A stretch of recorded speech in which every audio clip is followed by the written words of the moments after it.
성만찬으로 함께 말씀을 나누고자 합니다. 성만찬 예배를 우리가 예고했기 때문에 오늘은 성만찬에 대해서 집중적으로 말씀을 함께 나누고 은혜 받길 원합니다. 우리 성만찬에 대한 기록은 사복음서에 모두 기록되어 있습니다. 특별히 처음 마태, 마가, 누가복음 여기에는 주님께서 마지막 이제 죽으시기 전에 십자가의 죽음 이전에 제자들과 함께 마지막 만찬을 하는 그런 장면이 기록되어 있습니다.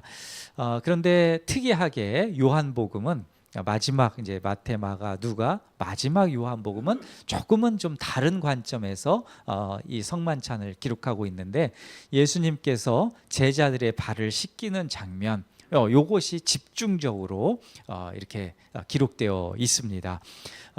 아마도 요한의 입장에서 성만찬 이후에 제자들의 발을 씻기는 그런 감동적인 장면을 마음에 그것이 너무나 큰 감동이었기 때문에 그것을 집중적으로 이렇게 강화해서 기록하고 있다는 것을 우리가 볼 수 있습니다.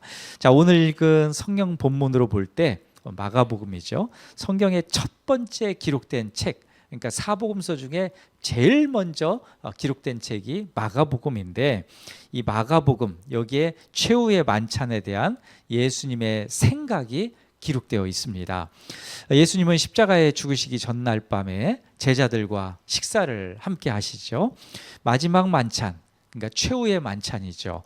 이때 식사는 유달리 독특하게 진행이 됩니다. 다른 때와는 다르게. 이 식사 자리가 유달리 달랐던 이유는 예수님의 말씀 때문에 그렇습니다. 예수님께서 하신 말씀. 지금까지의 예수님과 제자들의 식사와는 유달리 그 저녁 만찬이 달랐는데 그 말씀이 이것이죠. 이것은 내 몸이다. 이것은 내 피다. 이 말씀. 그러니까 내 몸, 내 피다라는 말씀 때문에 굉장히 그 마지막 만찬이 이제 다른 거죠. 이것이 독특한 것입니다. 유대인들의 식사 방법이 있는데 보통 이 집안의 가장이 먼저 축복하고 그 빵을 나누는 방식으로 이렇게 식사를 하게 되는데요. 영적인 아버지로서 예수님께서 지금 그렇게 하시는 것입니다. 똑같이 축복하시고 빵을 나누고 이런 것이죠. 그러나 지금까지와는 좀 사뭇 다르게 다른 표현이 나오는데 그게 내 몸 그리고 내 피 이 표현입니다. 예수님은 식사 자리에서 어울리지 않는 그런 말씀을 좀 하시는 것이죠. 사실 밥 먹을 때 내 몸이다, 내 피다, 뭐 이렇게 얘기하면 섬뜩하잖아요. 이게 무슨 말씀을 하시는 거? 갑자기 그 우리 아버지가 좀 어떻게 되셨나? 뭐 이렇게 생각도 되고, 뭐 하여튼 이런 생각이 좀 들 수 있는데 예수님께서 지금 제자들과 식사하실 때 그렇게 지금 말씀하시는 거죠. 제자들은 금세 뭔가 생각을 했을 것입니다. 지금 예수님의 인기가 하늘을 찌를 듯 높았을 때 한 번은 예수님이 사람들이 많이 모인 자리에서 이렇게 가르치신 적이 있었는데 제자들은 그 말씀을 떠올렸을 거예요. 요한복음 6장 35절에 보면 이런 말씀이 있어요. 예수께서 이르시되 나는 생명의 떡이니 내게 오는 자는 결코 줄이지 아니할 터이요 나를 믿는 자는 영원히 목마르지 아니하리라. 아멘. 그리고 요한복음 6장 54절에서 57절 말씀도 읽어드릴 테니까 들어보십시오. 내 살을 먹고 내 피를 마시는 자는 영생을 가졌고 마지막 날에 내가 그를 다시 살리리니 내 살은 참된 양식이요 내 피는 참된 음료로다.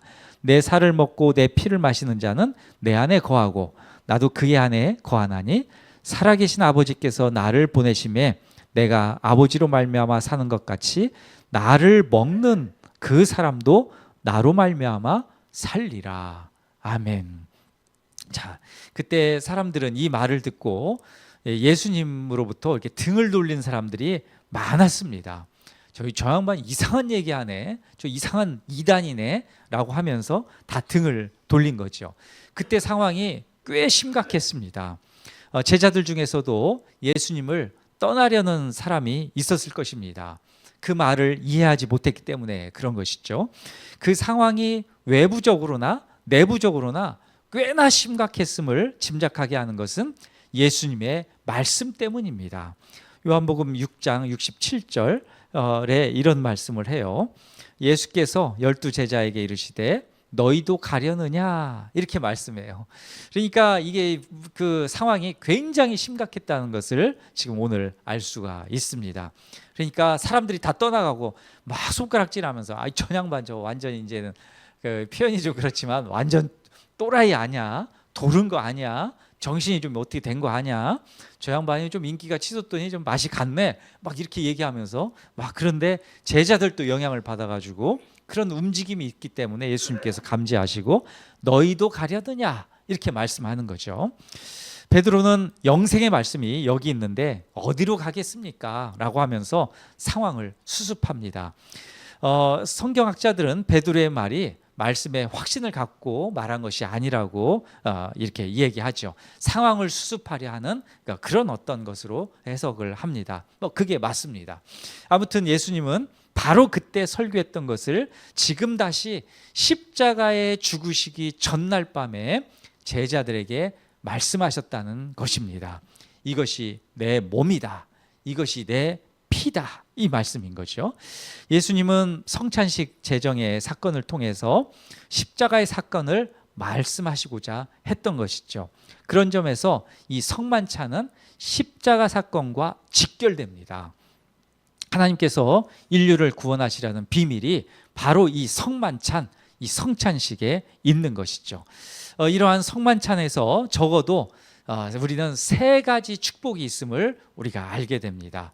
자, 첫 번째는 드림으로써 얻는 축복입니다. 이 드림, 어떤 것들을 먼저 드리는 것이죠.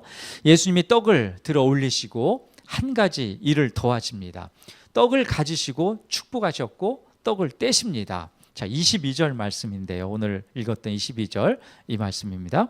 그들이 먹을 때 예수께서 떡을 가지사 축복하시고 아멘. 자, 축복과 감사는 동일한 뜻입니다. 축복한다, 감사한다는 사실은 똑같은 말이에요. 하늘아버지의 축복을 구하고 하늘의 축복이 담긴 것을 제자들에게 주신 것이죠. 예수님은 잔도 하나님께 드립니다. 그러자 하나님이 그 잔을 축복하시고 다시 돌려주셔요. 그래서 하나님께 드림으로써 얻는 그런 축복이죠. 그 떡도 그렇고 잔도 그렇고 하나님께 드릴 때 하나님은 그건 내 거야. 이제 잘 줬어. 이제 내 건데 내 소유인데 잘 줬어. 그러니까 그거 하고 땡친다 이게 아니라 우리가 주님의 것을 들어서 주님 앞에 우리가 올려드릴 때 주님께서는 그 잔을 가득 채우시고 그 빵을 그 떡을 그 양식을 축복하시고 그 드려진 것을 축복하셔서 하나님께서 다시 돌려주신다는 거예요. 이게 굉장히 중요한 부분입니다. 드림으로써 얻는 축복. 자, 여기에 놓인 것은 그냥 포도즙, 그냥 빵일 뿐입니다. 그 성만찬에 있는 건. 그러나 그것에 축복이 담겨 있습니다. 하나님께 드리면 놀랍게 변화하면서 되돌려 주신다는 것이죠. 이것이 성만찬의 매우 중요한 개념입니다. 우리 일상에서도 내 인생을 드리고 내 가정을 드리고 내 자녀를 드리고 내 건강 문제를 드리고 삶을 주님께 드려보십시오. 우리가 하나님께 드림으로 인해서 하늘에서 놀라운 변화가 일어나고 그것이 다시 우리에게 돌려져 주신다는 그 말씀입니다. 이것이 드림으로 얻는 축복입니다. 그렇기 때문에 우리가 하나님께 드린다. 이건 마음껏 드릴 필요가 있습니다. 누구를 섬기는 것, 이것도 하나님께 드리는 것이죠. 재정적으로 또 기도로 섬기는 것, 이건 너무너무나 중요한 겁니다.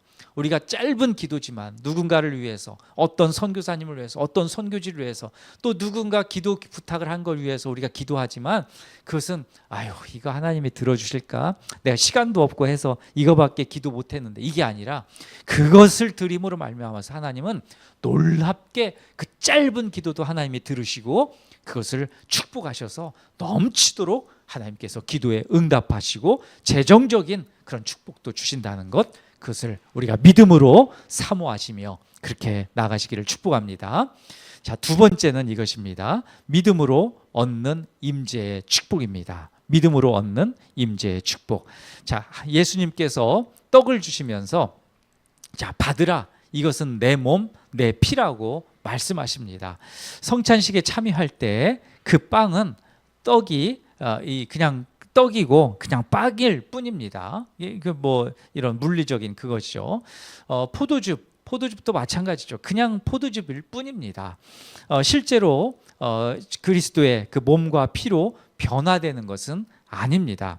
그러나 그 작은 예식을 통해서 엄청난 의미가 담겨 있습니다.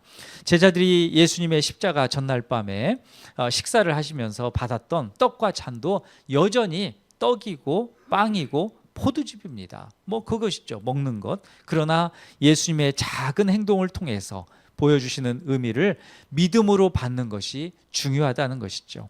예수님의 몸을 상징하고 뜻하는 것이라고 믿으며 기억하며 믿음으로 받는 것, 이게 중요합니다.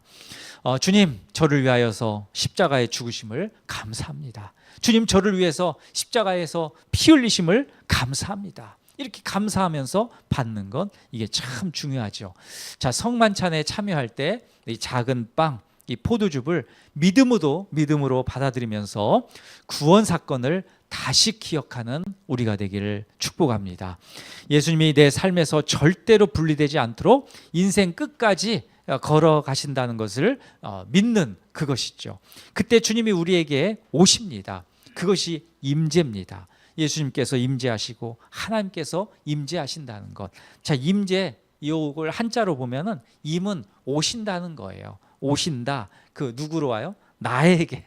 그리고 이 땅에, 그리고 내가 밟고 있는 이곳에 주님께서 오신다. 그게 임재, 임자예요. 재는 있다라는 거거든요. 있을 재자거든요.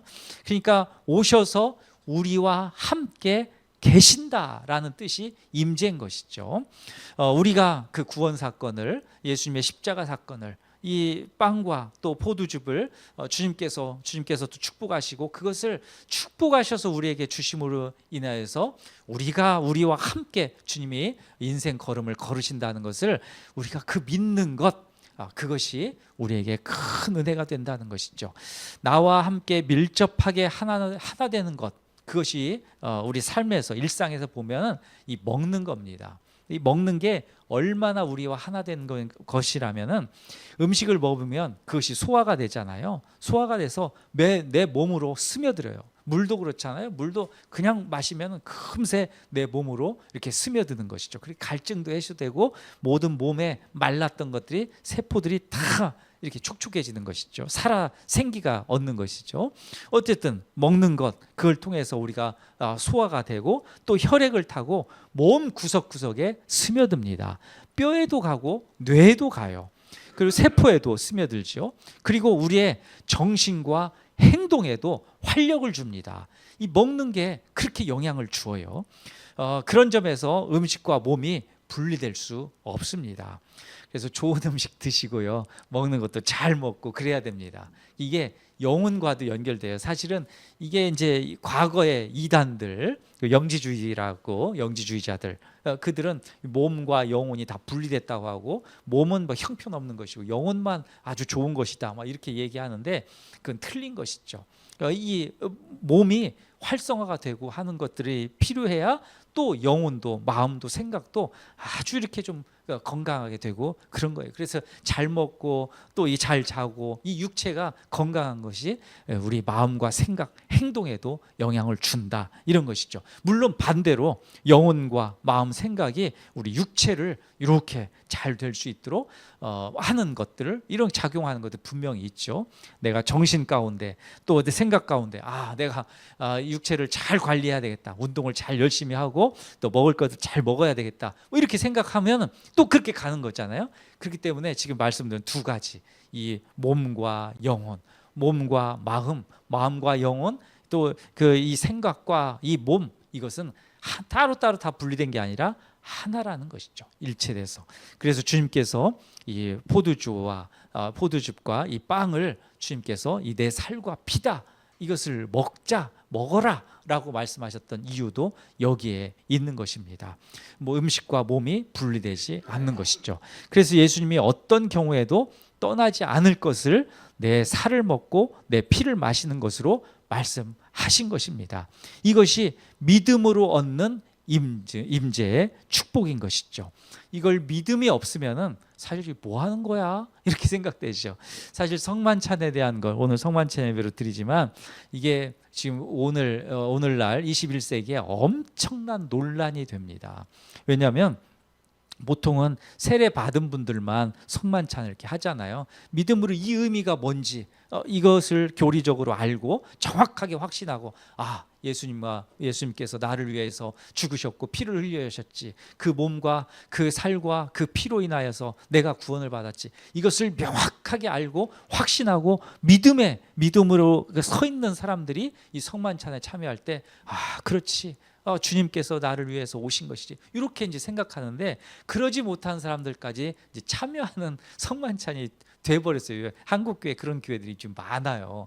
그러다 보니까 이 확신이 없으니까 성만찬이 그냥 교회에서 하나 행사로 하는 행사인가 뭐 이렇게 생각하는 이것이 있어가지고 성만찬의 정말 놀라운 의미들이 이렇게 희미해지는, 퇴색해지는, 연약해지는 그런 현상들이 지금 일어나고 있습니다. 그런 점에서 하여튼 이 성만찬은 세례 받으신 분들, 구원 받은 분들이 여기에 참여하는 것이 맞습니다. 예수님 오실 때까지 여기에서 흔들리면은 이 성만찬 예배가 너무나 이 부실해져요.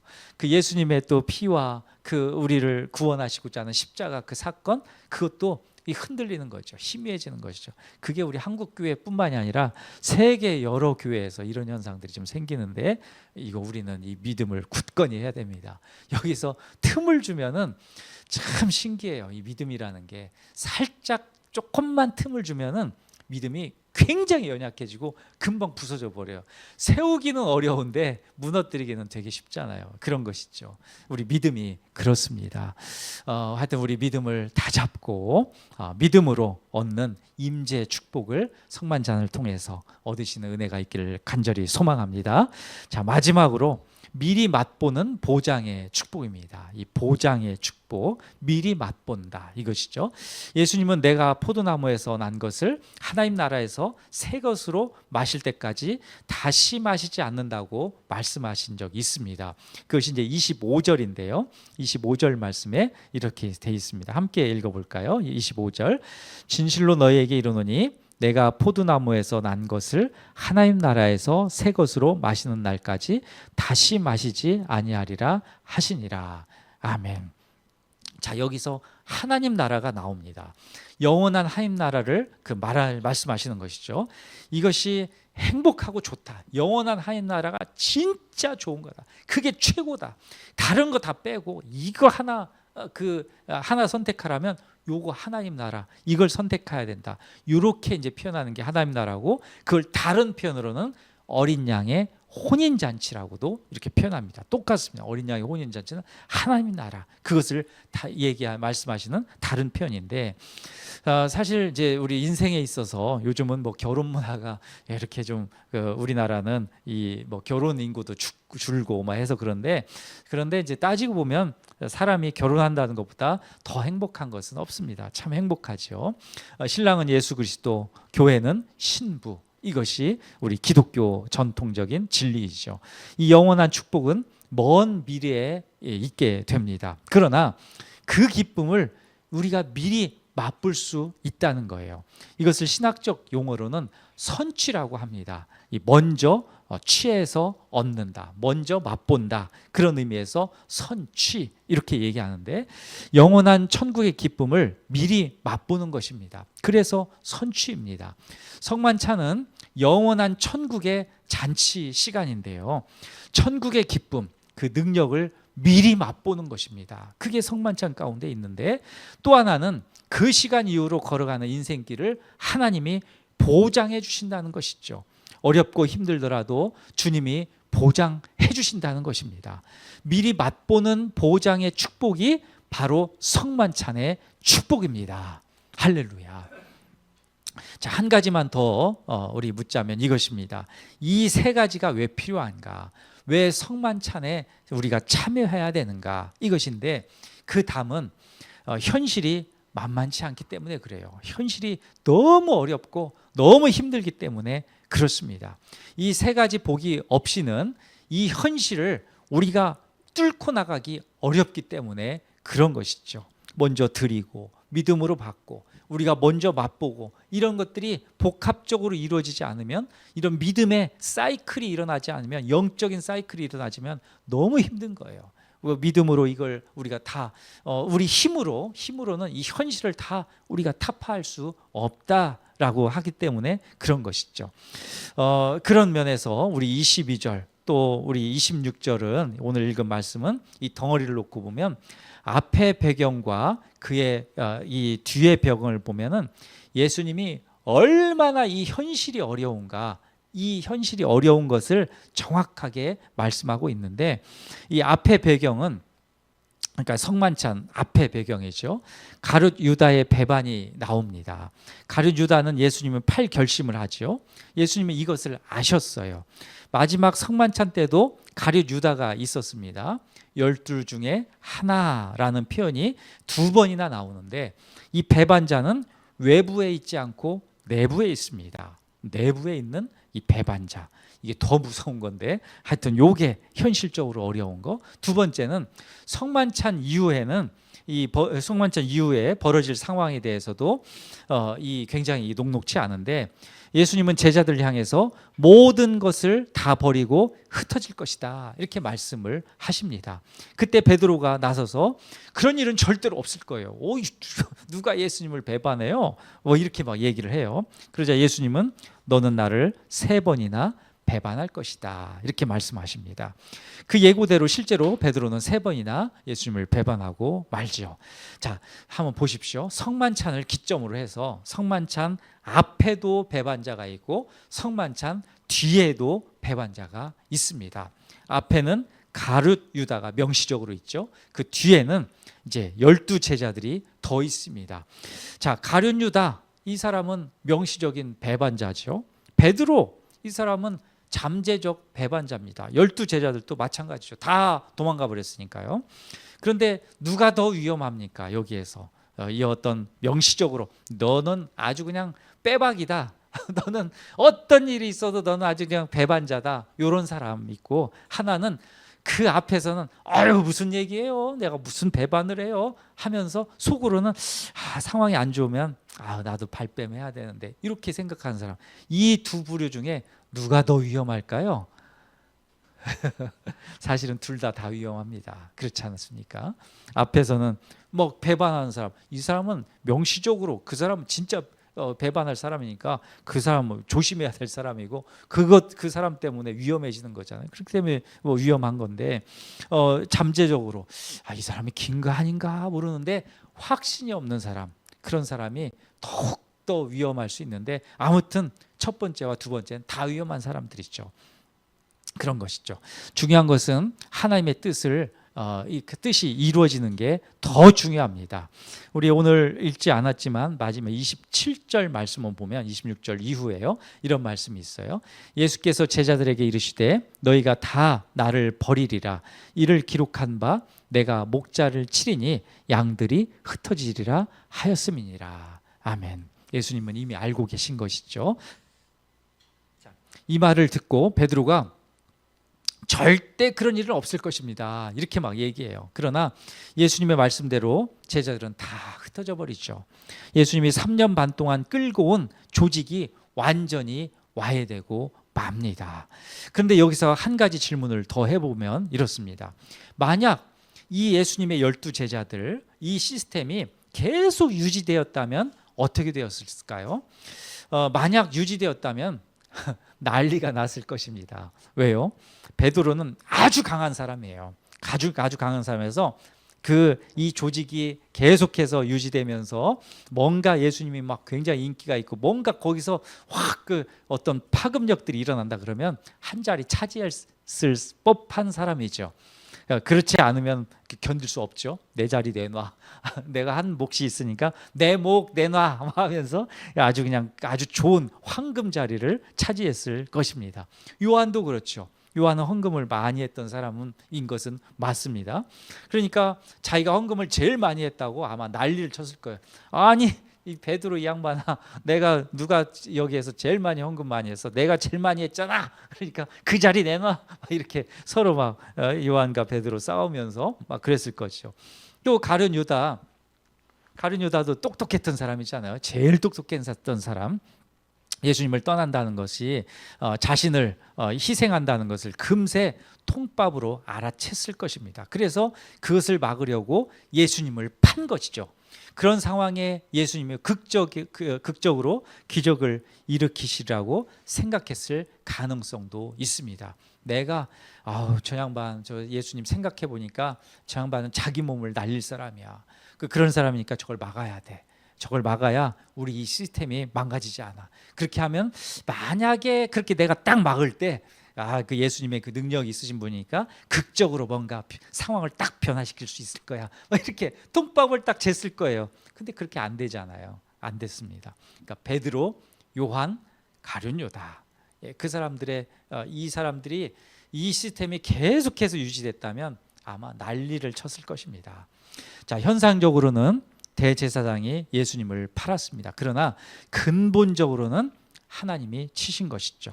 예수님이 살아난 후에 십자가 중심으로 다시 모이는 공동체라야만 하나님의 사명을 감당할 수 있습니다. 그래서 다 흩어지게 만드신 것이죠.